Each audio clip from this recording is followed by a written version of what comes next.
kiddos, glad you came for another reading lesson today. For today's lesson, you're going to, of course, need your reader writer journal, a pen or a pencil, and you can have a few books. You can be using your Chromebook to look up stuff today. You can use Epic, you can use magazines. We're going to actually have kind of a twofold lesson today, so get your thinking cap on and be ready to go. So today we're going to talk about two things, how you can read multiple sources of information, and then there are two lessons for each part of that. So I'm going to turn my camera off and get started with this first bit. So the first one is to read multiple sources of information on a topic. So if you're thinking about a specific thing. For today's example, we're going to talk a little bit more about sloths. So first source, Little Book of Sloth. Sloths spend their whole lives hanging about in trees. If you'll remember back to that book that we read as a class, the Little Book of Sloth, it was quite a while ago. I know you might not remember it, but you can always Google that book and look for it.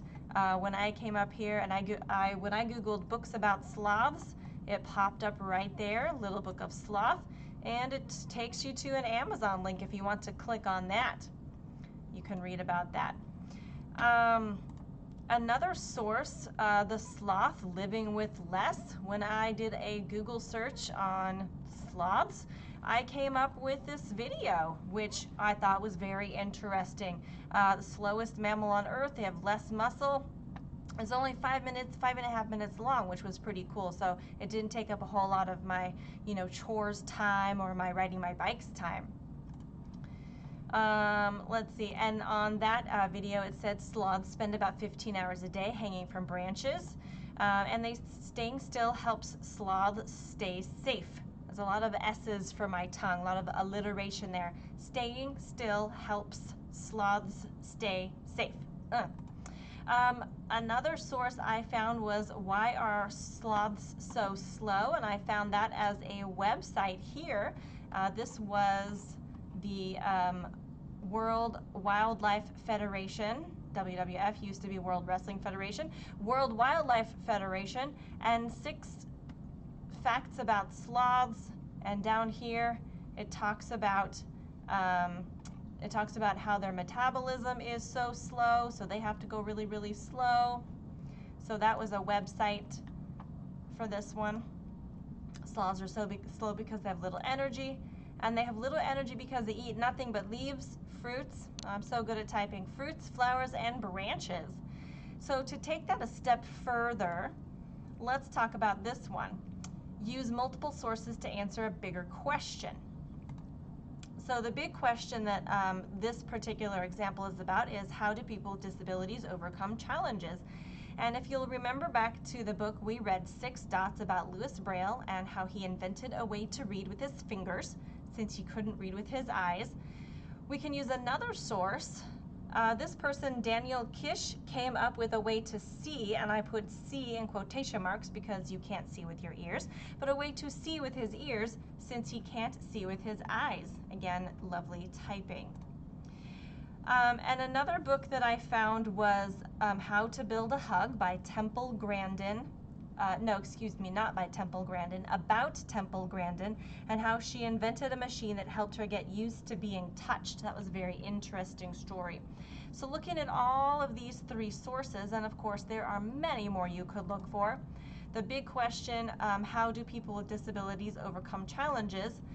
Here's the answer that I came up with after looking at many sources. People with disabilities often use other abilities to find ways to do things that would otherwise be difficult or impossible for them.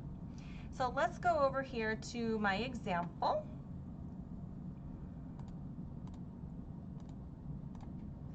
So for my example today, I was interested in bees.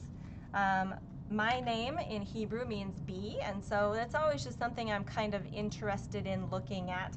And so whenever I come across information about bees, I tend to take a look at it. So this book is about bees and other amazing communicators. So not only were there bees in this book, but there were other animals in here too. So here's a page about dolphins, and here's a page about elephants, And then this book in here is about animal architects. That's animals that build stuff.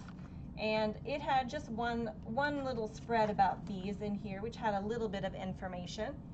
And then I have also taken a look at, I've gone to that amazing box of infinite knowledge that we have in our classrooms, and I just typed in honeybee up here on the Google search bar.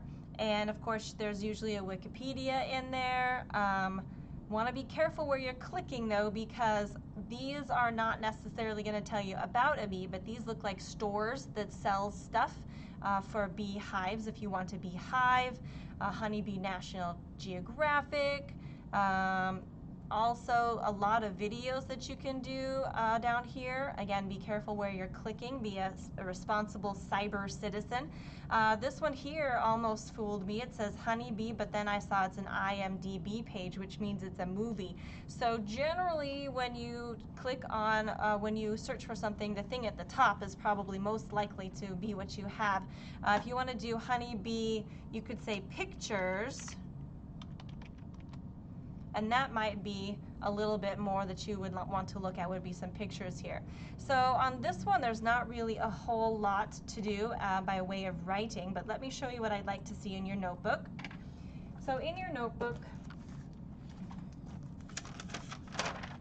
under here where we glued this in, it says read multiple sources of information on a topic and use them to answer a bigger question. So lovely on the typing. I'm just going to put in here that I looked for honeybees, and I looked on Google, and I also looked in a book called Animal Architects, and that's by Timothy Bradley.